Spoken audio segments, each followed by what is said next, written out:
7º ano, tudo bem? Nós estamos aqui hoje para encerrar nossa matéria do bimestre, tá? A gente vai falar sobre a unidade 4 do nosso livro, que tem como tema Formação das Monarquias Nacionais, tá? A formação dessas monarquias e a centralização do poder, tá? Tem como elemento principal entender o conceito de Estado. Então a gente hoje vai tentar entender essa questão aí do conceito de Estado, tá? Mas para isso a gente vai voltar um pouquinho, é sempre bom voltar um pouquinho para a gente tentar entender aí o conceito e o contexto dos acontecimentos, para a gente tentar entender como é que se chegou a essa questão, a esse ponto, tá? Então a gente vai falar lá da crise na sociedade feudal, certo? No decorrer do século XIV, a sociedade feudal ela sofre uma grave crise, né? A gente tem aí a diminuição da produção agrícola, né, causada por colheitas ruins, guerras e mudanças climáticas, que resultam na escassez de alimentos e, consequentemente, declínio demográfico, tá? A gente começa a diminuir a quantidade de pessoas que existiam. Em segundo lugar, a gente tem a questão da desnutrição, que está intimamente ligada com a questão das colheitas ruins, tá? Essa desnutrição e falta de higiene, né? A gente já tinha falado da questão da falta de higiene na população desse período, e que trazem constantes epidemias, como a peste negra, né? Que é uma infecção bacteriana, tá? É muito perigosa e geralmente fatal. Dificilmente alguém sobrevivia à questão da peste negra. Ela causava lesões dolorosas na pele, né, de aparência negra, por isso peste negra, né, e afetou toda a Europa. Vocês lembram da peste negra, né? A gente falou sobre ela algumas vezes em sala de aula aí lá no 6º ano, no 7º também. A maioria, tá, dos infectados morria após dias da infecção e sofriam muito, tá? A doença causava muita dor. Essa falta de alimentos, né, o declínio da atividade artesanal e redução do comércio fizeram com que as classes populares ficassem cada vez mais pobres, né, o que afetava a relação entre essas classes e os senhores feudais. Então as classes populares não estavam satisfeitas, porque eles não estavam tendo o que tinha sido prometido a eles. Isso causa, tá, uma série de revoltas que se espalham por cidades europeias, como Florença, Paris e Barcelona. Para tentar conter essas revoltas, né, cada cidade elegeu uma autoridade centralizada, fortalecendo assim o poder do rei. Vocês lembram que lá na época do feudalismo, o rei ele era só um símbolo, ele não tinha muito poder. Quem tinha poder mesmo eram os senhores feudais. Com o fim da Idade Média e toda essa crise, o poder do rei começa a ser fortalecido de novo, tá? E começa aí a ser reorganizado a base produtiva, tá? As monarquias tiveram que enfrentar a nobreza feudal, né? Porque quem está no poder nunca quer sair do poder. E com essa centralização nas mãos do monarca, havia a facilidade de organizar um exército, né? Um exército monarca, não é um exército do senhor feudal, tá? Era um exército mais profissional, tá? Se vocês conseguem me entender. Era um exército profissional mesmo, eram pessoas que trabalhavam e que ganhavam a vida como membros do exército. Mais ou menos igual a gente tem hoje, né? A gente tem várias provas aí que faz com que o pertencer à área militar é profissão mesmo das pessoas. E esse exército era esperado, né? Que esse exército conseguisse manter aí os camponeses sob controle. No decorrer do século XV, a agricultura é reconstituída, as terras voltam a produzir e a comercialização desses produtos ganha impulso devido ao aumento de preços, tá? E e da produção agrícola, que começa a ser vista como um negócio, tá? Então antes eles plantavam só para sobreviver e agora a produção agrícola era vista como um negócio, era uma forma de se ganhar dinheiro com esse trabalho. O trabalho rural começa a se organizar de forma diferente, tá? Começa a ter uma orientação voltada para o comércio, não só para a sobrevivência. Essa orientação faz com que proprietários de terra interessados em aumentar sua produção desenvolvessem inovações técnicas, tá? O que leva ao aumento do desemprego na área, tá? Toda área que começa a ter muito desenvolvimento técnico, até que isso tenha um equilíbrio, provoca-se um aumento muito grande no desemprego naquele setor. Essa situação, tá, faz com que muitos camponeses migrem para a cidade, tá? Nesse contexto é que lá no início do século XVI as guildas, vocês lembram das guildas, tiveram o seu poder aumentado, certo? Então aí está um contexto todo que antecede a questão da formação dos estados nacionais, tá? Agora a gente vai falar sobre os primeiros estados, tá? Eles têm uma organização política, eles precisam de uma delimitação de fronteiras, tá? E o aumento dessas fronteiras, a ideia era sempre ganhar mais terras, né? E aumentar essas fronteiras, e esse aumento dá um fortalecimento ao poder monárquico, né? Aquele rei que tivesse maior quantidade de terras era mais forte, era melhor, era maior, tá?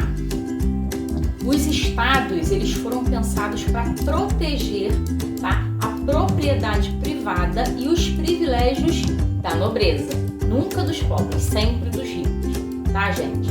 A manutenção do estado, ela vem através de impostos, que eram regulares e além dos impostos que aconteciam sobre transações comerciais. Então as pessoas pagavam impostos regularmente e cada vez que elas faziam transações comerciais, elas pagavam mais impostos, tá?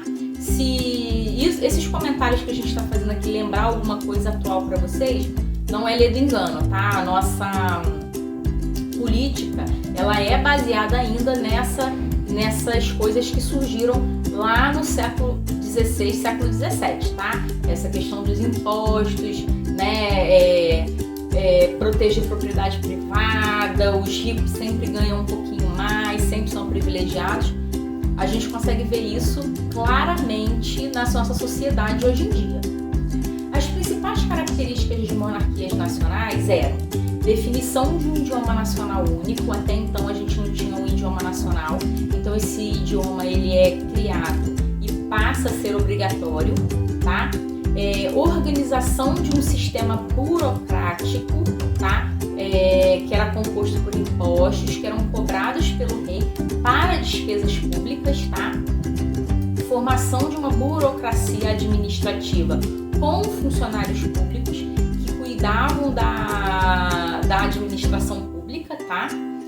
Elaboração de uma legislação única que era responsável pela justiça e pela manutenção da ordem, e organização de um exército nacional para defender as fronteiras, garantir a ordem pública e proteger os direitos e deveres dos cidadãos, tá? Os primeiros estados monárquicos a se formar foram Portugal, Espanha, Inglaterra e França, e a gente vai falar um pouquinho sobre cada um deles. O primeiro que a gente vai falar é Portugal, tá?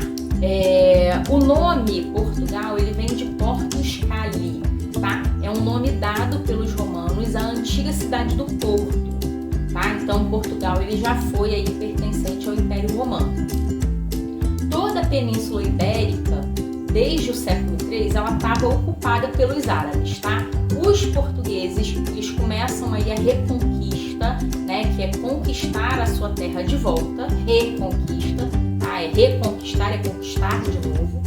Junto com os espanhóis, eles se juntam com os espanhóis para fazerem essa reconquista e eles conseguem avançar sobre o território árabe. Mas somente lá em 1143, com a consolidação da monarquia monarquia é que Portugal consegue de fato a sua unificação, tá? E o primeiro rei de Portugal é chamado Dom Afonso Henriques, certo? Em 1297, quer dizer, mais de 100 anos depois, pelas mãos de Dom Dinis, é que Portugal estabelece suas fronteiras, que são definidas aí e perduram até os dias atuais. O que fica definido lá em 1297 é o que eles têm como fronteira até os dias atuais, tá? Portugal é considerado o país mais antigo da Europa, tá? Porque foram eles os primeiros a definir essa questão das fronteiras, foram os primeiros a se formar Estado, tá?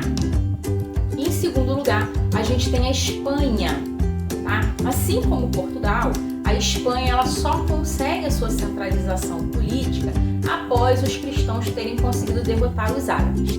E a unificação em si, ela só se dá através do casamento entre os filhos dos reis de Castela, Leão e Aragão, tá?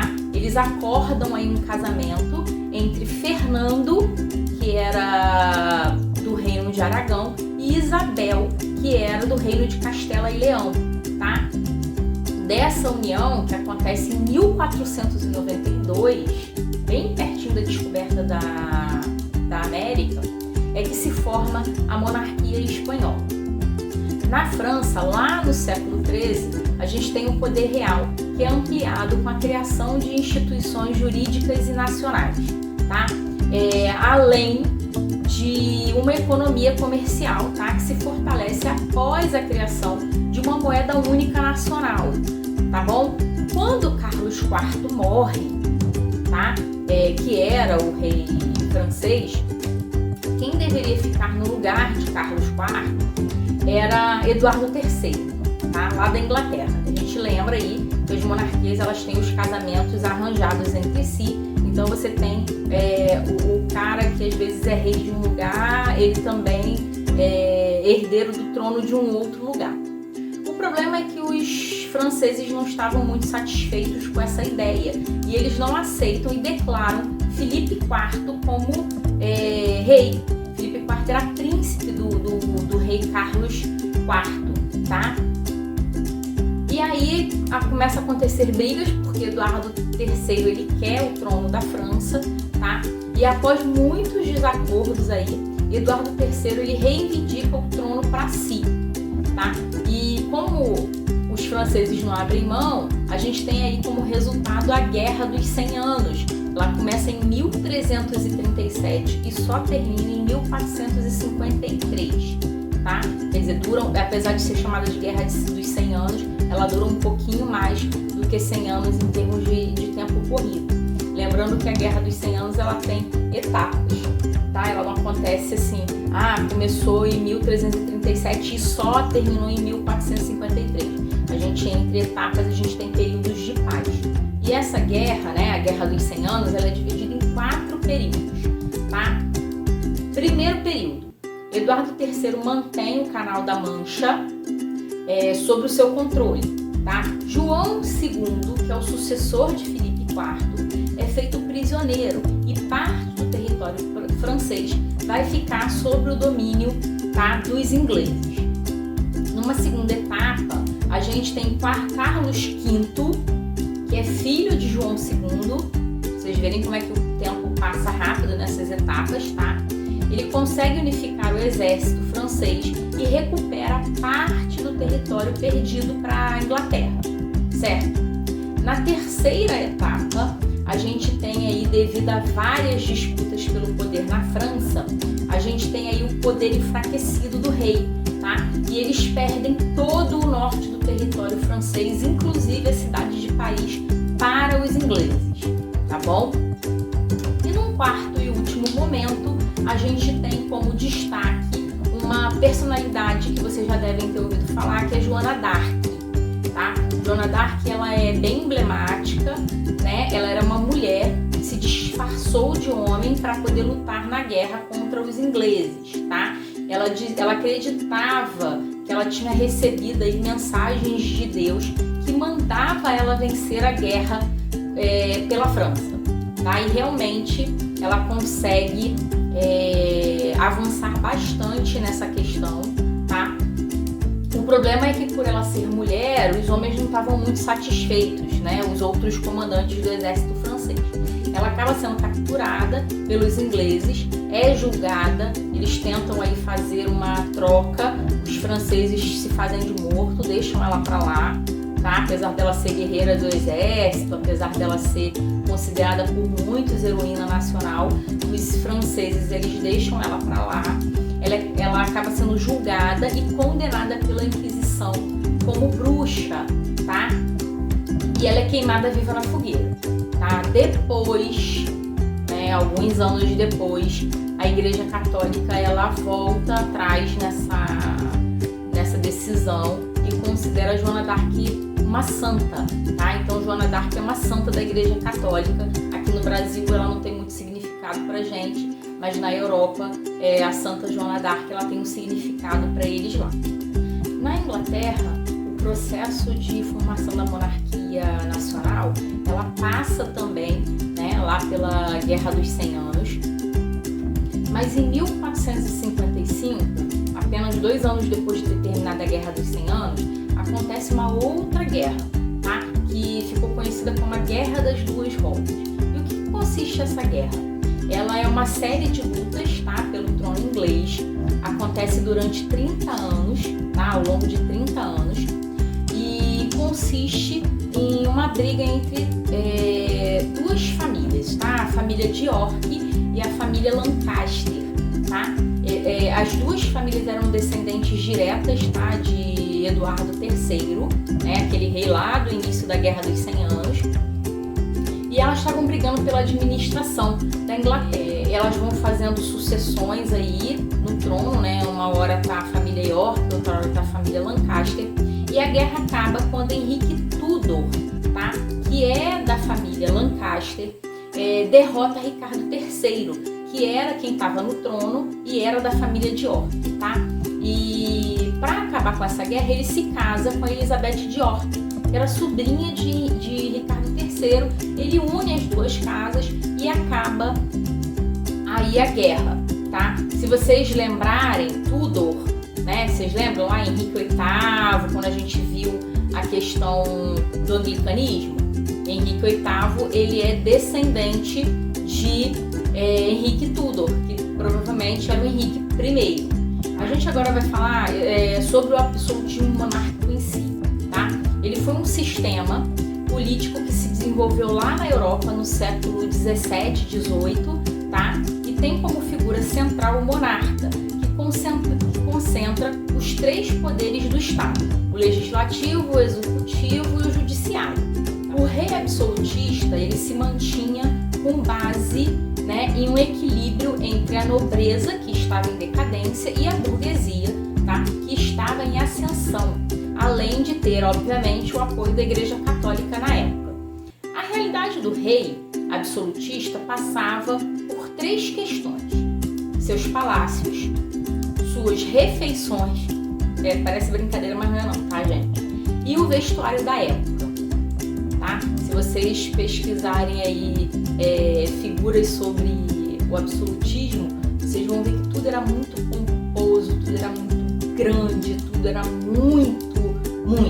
era muito, tá? A gente tem aí na França, né, o pico da questão do absolutismo. A gente tem a Maria Antonieta, tem até um filme sobre ela, se vocês quiserem ver, e vocês aí vão conseguir ver toda essa questão da pompa que eles faziam questão de exibir.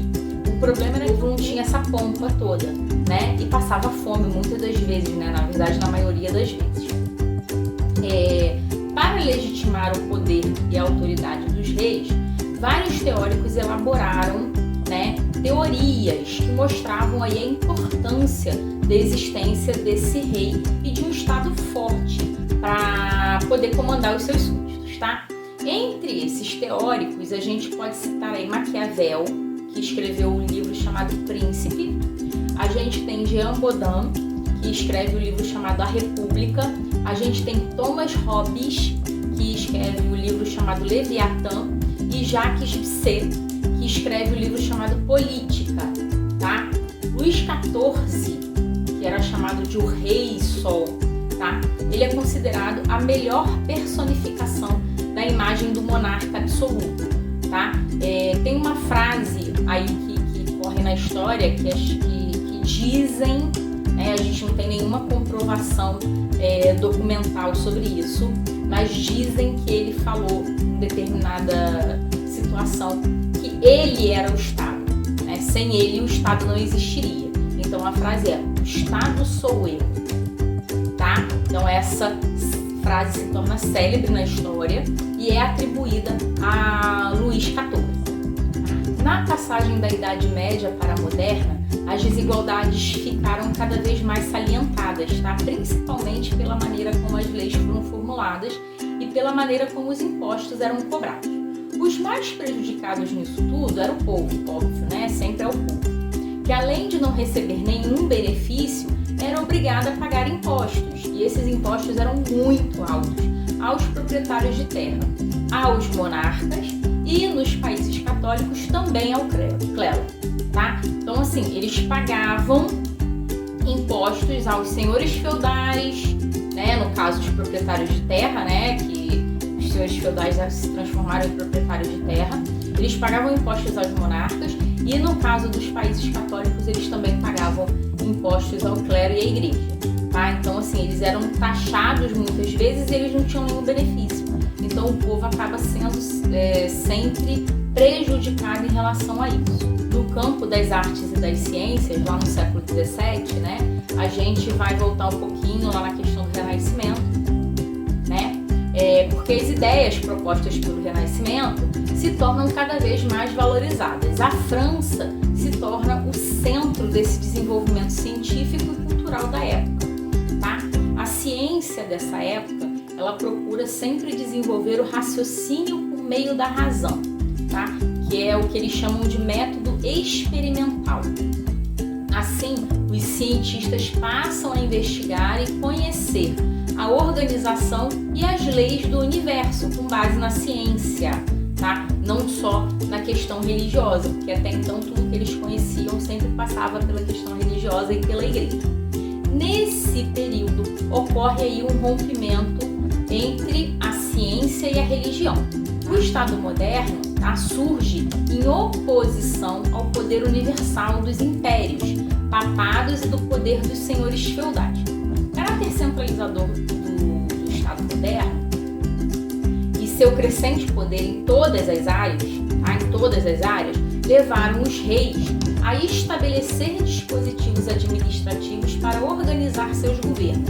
Como consequência, surgiram cargos de ministros, embaixadores, secretários e conselheiros, tá? Eles tinham também um exército unificado e profissional, com grandes frotas de transporte, tá? Para manter isso tudo, surge, obviamente, a necessidade de gerar recursos, e isso envolvia o desenvolvimento das economias nacionais, mantidas através dos impostos.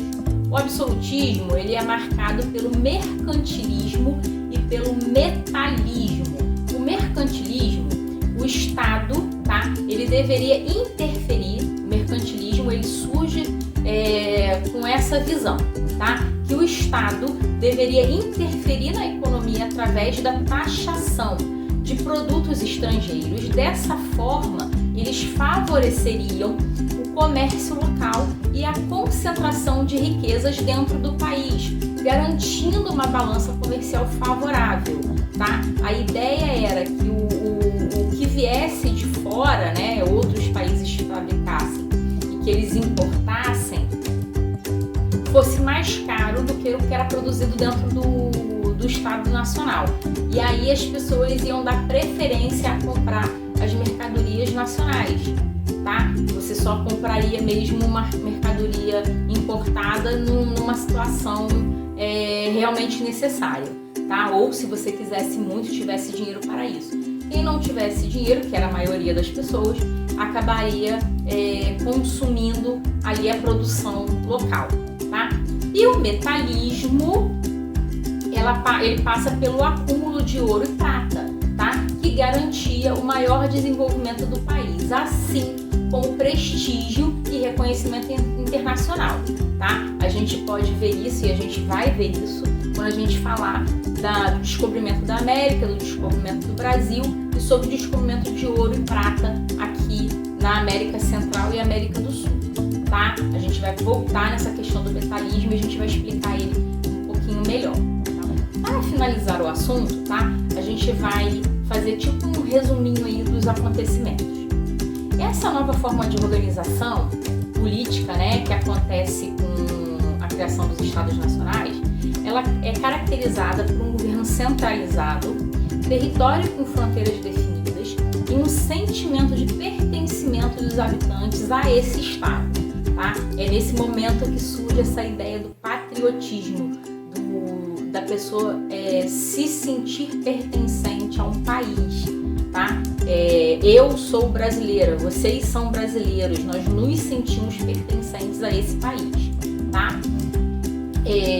Foram fatores, né, todas essas coisas foram fatores que definiram a passagem do período medieval para o moderno. Tá? Então tudo isso pode ser considerado aí como fatores importantes nessa passagem de um período histórico para o outro. Tá? As mudanças que influenciaram a criação e a consolidação dos estados modernos foram: na política, surgimento das monarquias nacionais; na cultura, mudança na maneira como os indivíduos viam o mundo e viam a eles mesmos, tá? Na economia, o desenvolvimento do mercantilismo; e socialmente, tá? O crescimento das cidades e a questão dos interesses entre a nobreza e a burguesia começam a coincidir, tá bom? Então esse aí é um resuminho de tudo que a gente falou lá, só para vocês conseguirem entender aí um pouquinho sobre essa questão dos estados nacionais, tá?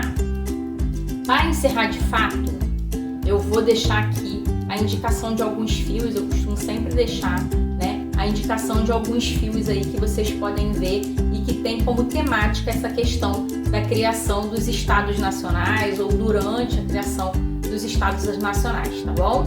A gente tem Joana d'Arc, né, que fala sobre a Guerra dos 100 Anos, né, um período, uma parte da Guerra dos 100 Anos. A gente tem um outro chamado O Homem da Máscara de Ferro, com Leonardo DiCaprio, quando ele estava novinho ainda.